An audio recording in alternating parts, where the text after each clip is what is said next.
የካፌው ፈሳሽ ምን እየተፈጠረ እንደሆነ እንኳን ሳትረዳ ማሪን ቤት ላይ አረፈ። በአንድ ቅጽበት ከቺካጎ እጅግ ውድ ከሆኑ ምግብ ቤቶች በአንዱ ውስጥ የሸክላ ኩባያ ጠረጴዛ ላይ እያኖረች ነበረ። በሚቀጥለው ቅጽበት የሚያቃጥል ፈሳሽ በፀጉሯ፣ በጉንጯ፣ በአንገቷ እና በጥቁር ጫማዋ ላይ ተረጨ። ኩባያው ከጎኗ ሲሰባበር ማሪን በጩኸት በአንደኛው ወንበር ተንበረከከች። ከሷ በላይ ደግሞ ቢሊየነሩ ዋና ስራ አስፈጻሚ ካሉም አሽፎርድ ውብ ሚስት ሌኖራ አሽፎርድ ቁጣ ባነበበበት እይታ ሳህኑን አጥብቃ ይዛ ቆማ ነበር። ይህ ለኔ አለማክበር ምን እንደሚመስል ያስተምርሻል ስትል ጮኸች። በዚያን ጊዜ የምግብ ቤቱ በሮች ተከፈቱ።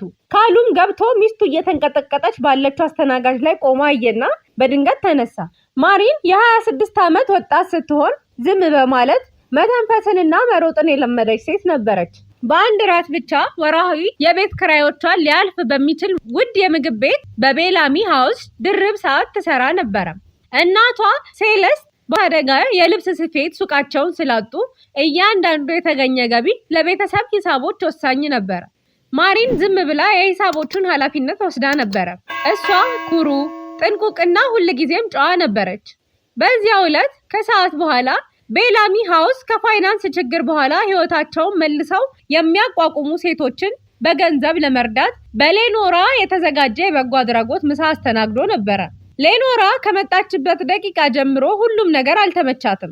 አበቦቹ በጣም የደበዘዙ፣ ውሃው የሞቀ፣ የመቀመጫ ካርዶቹ የተጣመሙ መሰሏት። የጠረጴዛ ረዳትን አዋረደች። ቲማቲም ከሰላጣው ልብስ ጋር ተነክቷል በሚል ሰላጣውን አስመለሰች። ማሪን ግን ስራዋን ቀጥላለች። ችግሩ የጀመረው ሌኖራ በዲዛይነር የእጅ ቦርሳዋ ላይ ቡና ፍስሰሻል ስትል ማሪን ስትከሳት ነው። ማሪን ከቶኑም እንዳልነካችሁ ታውቃለች።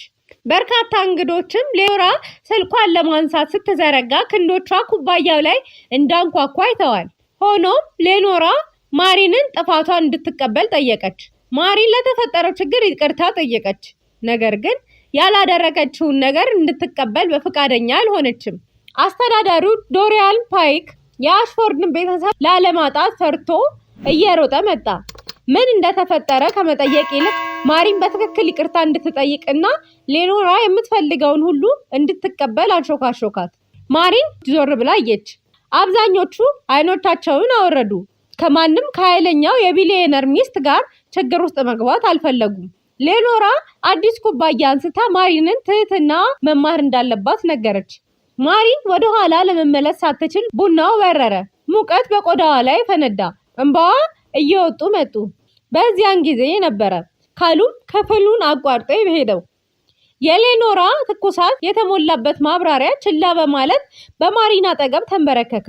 የሱፍ ልብሱን አውልቆ ትከሻዋ ላይ ያደረገላት። ከዚያም ቀዝቃዛ ውሃ፣ ንጹህ ፎጣዎች እና የመጀመሪያ እርዳታ እቃዎችን ጠየቀ። ሌኖራ ለመቃወም በቂ ኃይል ያለው ሰው ከላይ ከቆመችው ይልቅ መሬት ላይ የወደቀችውን ሴት ለመርዳት መረጠ። ሌኖራ የእሱ ሚስት መሆኗን ገለጸች። ካሉም እሷን ተመለከተና ሚስቱ መሆኗ ሌላውን ሰው የማዋረድ መብት እንዳይሰጣት ተናገረ። ዶሪያን ይህንን አለመግባባት ሊለው ሞከረ። ነገር ግን ካሉም ምግብ ቤቱ የደህንነት ካሜራዎች እንዳሉት ጠየቀ። አስተዳዳሪው ገረጣ። ከደቂቃዎች በኋላ ሆቴሉ በካሜራ ላይ ታየ። ሌኖራ የመጀመሪያውን ኩባያ ራሷን እንዳፋኳችው፣ ማሪን ውሸት ለመናገር ፍቃደኛ እንዳልሆነች እና ሌኖራ ሁለተኛ ኩባያ ሆነ ብላ እንደወረወረች አሳይቷል። ማሪን ካሉም ገንዘብ አቅርቦ እርደቱን እንዲያጠፋው ጠብቃ ነበረ። በምትኩ ግን የምትፈልገውን ጠየቀች። እሷ በቀልን አልፈለገችም። ሰራተኞች ከአስቸጋሪ ደንበኞች እንዲጠበቁ ፈለገች። አስተዳዳሪዎችም የሰራተኞችን ክብር ለሀብታም ደንበኞች መሸጥ እንዲያቆሙ ፈለገች። ካሉም ወደ ዶሪያን ዞሮ ምግብ ቤቱ ለሰራተኞች የሚከላከል የተጻፈ ፖሊስ ካልወሰደሽ አሽፎርድ ሆልዲንግስ በሚባል ሃውስ የሚደረጉትን የኮርፖሬት ዝግጅቶች ሁሉ እንደሚሰርዝ ተናገረ። ከዚያም የኩባንያው የገንዘብ ድጋፍ ለበጎ አድራጎት ፋውንዴሽኑ እስከሚታገድ ድረስ እንደሚቋረጥ ለሌኖራ ነገራት። ሌኖራ በጥርጣሬ አየችው። አስተናጋጅ ከራሱ ሚስት በላይ በመምረጡ ከሰሰችው። ካሉ በደልን ከውጤት መጠበቅ እውነተኛ ክህደት እንደሚሆን መለሰ። በኋላ ላይ አንድ አቅራቢያ የሚገኝ ዶክተር የማሪንን ቃጠሎ መርምሮ ህመም ቢኖረውም አሳሳቢ አለመሆኑን ካረጋገጠ በኋላ ካሉም በግል የመመገቢያ ክፍል ውስጥ ከእሷ ፊት ለፊት ተቀመጠ። ሌኖራ የራሷ የሆነ ባህሪ እንዳላት ልጅ ሳይሆን ሀብታሞች በደልን ፊት ለፊት መጋፈጥ አሰልቺ ስለሆነ ችላ ማለታቸውን ይቅርታ ጠየቀች። ማሪም በዚያን ቀን ጠዋት ልትተወው እንደነበር አጸደቀች። ሰዓቶች ቀንሰዋል። የእናቷ ሂሳቦች እየጨመሩ ነበረ እና ክብር ድሆች በቀላሉ ሊገዙት የማይችሉት ነገር እንደሆነ ማመን ጀምራ ነበረ። ከ2 ሳምንታት በኋላ ቤላሚ ሃውስ አዲሱን የሰራተኞች ጥበቃ ፖሊሲ አስተዋወቀ። ሌሎች ሰራተኞች ተመሳሳይ ድርጊቶችን ሪፖርት ካደረጉ በኋላ ቶሪያ ተወግዷል እና ማሪ የሱፐርቫይዘርነት ቦታ ተሰጣት። አዲሶቹ ጥበቃዎች ከዕቃ ማጠቢያዎች እስከ ከፍተኛ አስተናጋጆች ድረስ ሁሉንም እንደሚመለከቱ ካረጋገጠች በኋላ ተቀበለችው። ካሉም ክስተቱን ለህዝብ ግንኙነት ፈጽሞ አልተጠበቀበትም ነበር። ከሌኖራ ጋር የነበረውን ትዳር ወደ ግል መለያየት ሲገፋ፣ ፋውንዴሽኑ ግን ሙሉ የመሪዎች ግምገማ አወጀ።